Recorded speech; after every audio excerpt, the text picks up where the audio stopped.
मग आम्ही तुला आठवते आम्ही गोजबावीमध्ये राहतो आणि आमच्या पाठीमागेच विमानत म्हणजे एरोप्लेनची धावपट्टी आहे आणि ते आम्ही बाहेर काम करत असताना अगोदर आलेलं विमान ते आम्ही म्हणजे पाहिलेलं, पण ते असं चांगलं गेलेलं, वरून उडून गेलं.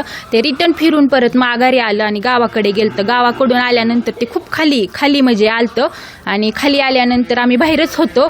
ते असं वरती जायचं ते धावपट्टीच्या कडेला असं ते क्रॅश झालं आणि क्रॅश झाल्याबरोबर असं पलटी होऊन त्याचा असा मोठा स्फोट झाला.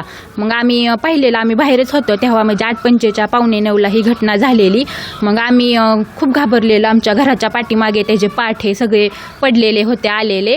मग आम्ही सगळे म्हणजे पट्टीवरती माणसं आहेत ना एरोप्लेनची, त्यांना फोन केलं, त्यांना कळवलं. ते नंतर आले, पोलीस हे आले, मग ते अग्निशामक आला आणि ते खूप मोठा म्हणजे जाळ झालेला 15 मिनिटं असा विजत नव्हता. ते सगळे आले असे म्हणजे उभा राहिलेले. मग नंतर विजवला आणि ते पोलीस आल्यानंतर आमच्या घरी आले, म्हणले पाणी द्या. मग आम्ही एवढा मोठा जाळ झाला की म्हणजे बादल्या नेल त्या पाण्याच्या, पण आम्ही काहीच करू शकलो नाही.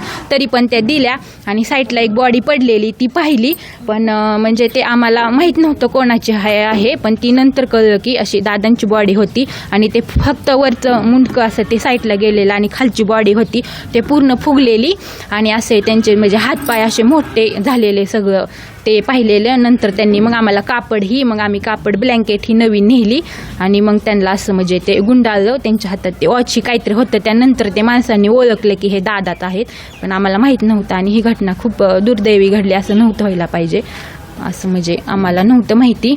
ते नंतरनं गेले आणि ते गाडी आली, नेलं त्यांनी मग दादांना.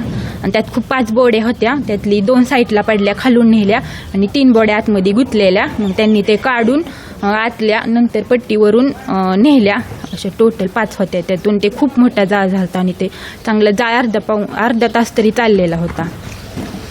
खूप दुःखद घटना घडलेली.